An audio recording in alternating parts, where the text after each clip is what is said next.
Bonjour. Aujourd'hui, je vais lire des extraits d'un livre de Mooji que je trouve vraiment très beau. Beau n'étant pas la principale qualité de ce livre.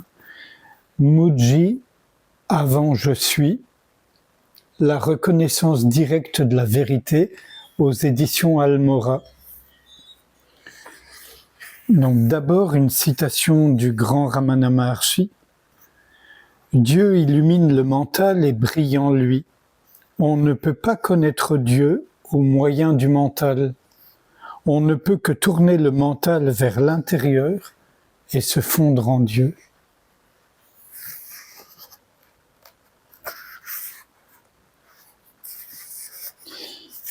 Oh.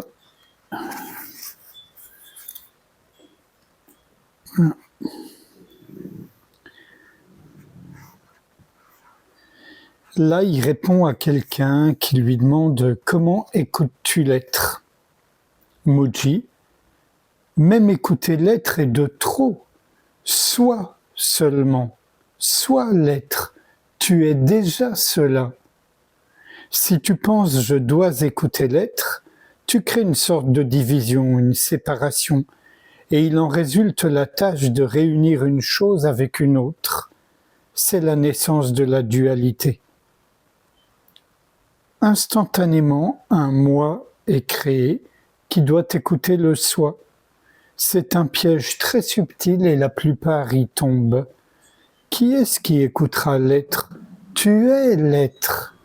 Ces pensées sont des pensées perfides. Repère-les et rejette-les immédiatement.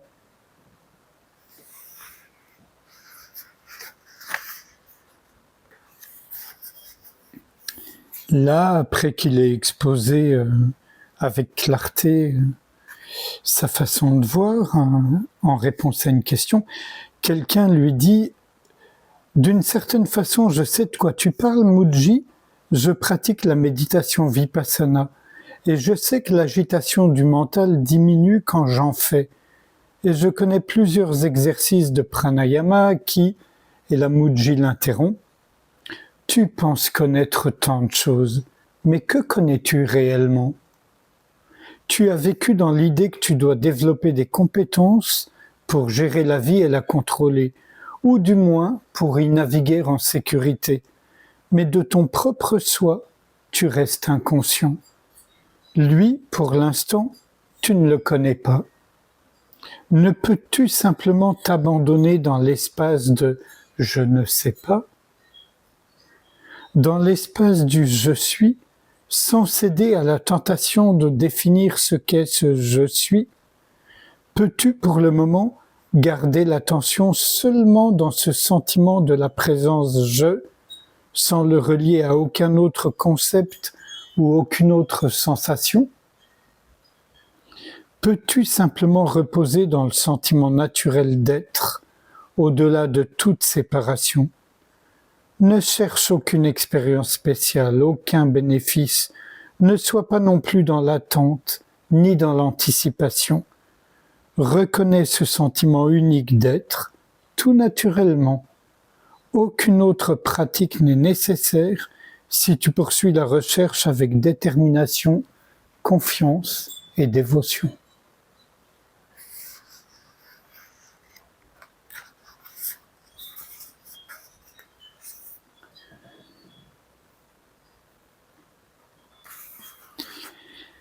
Il n'y a pas de réponse à la question « Qui suis-je » Pourquoi ?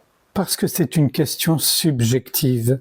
C'est la recherche du sujet et elle ne peut se satisfaire d'une réponse objective. Le sujet, ce que je suis vraiment, ne peut être contenu ou communiqué par une réponse qui soit seulement un concept. Celui qui questionne, ainsi que toute réponse, devrait être vu comme appartenant au mental, et donc rejeté comme faux, comme objet dans la vision de celui qui les conçoit. Je suis ce qui témoigne du mental, aussi suis-je antérieur, plus subtil que la pensée, et entièrement dépourvu de forme.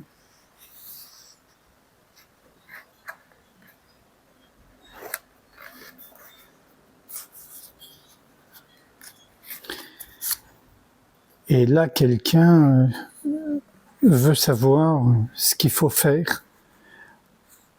En quoi consiste le travail? Simplement à demeurer vide? Muji. Oui, quoi d'autre?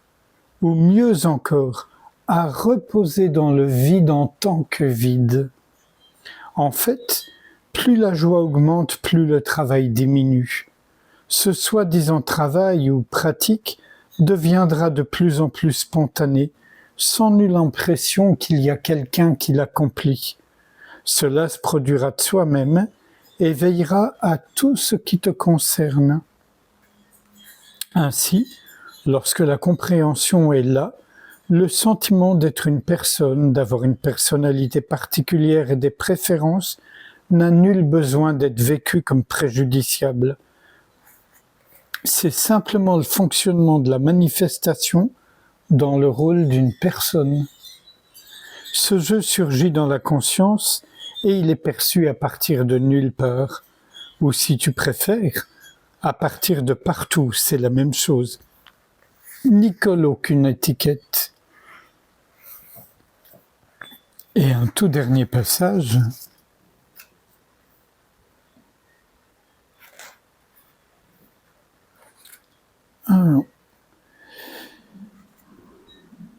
Si tu suis ton mental, il évitera toujours de voir ce qui peut libérer ton cœur, avec majuscule à cœur. Comprends aussi que cette forme d'évitement est également le jeu de la conscience. La conscience joue le sage, le chercheur et le sot. Comment peut-il en être autrement? Le mental est l'expression de la conscience. Parfois, la conscience se manifeste sous la forme d'une formidable stupidité. Qui d'autre peut le faire? Lorsqu'on reconnaît cela, on devient à l'aise avec toute chose.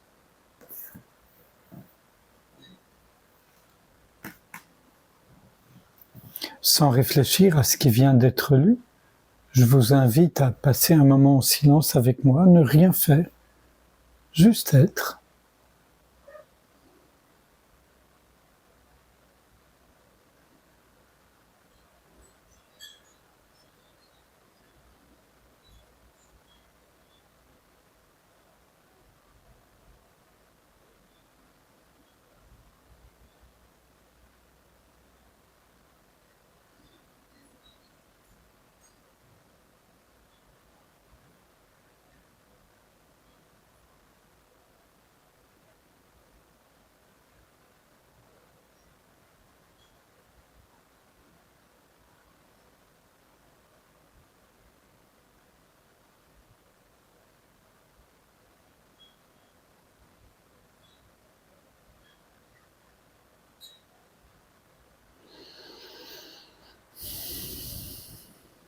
Je vous remercie. À bientôt.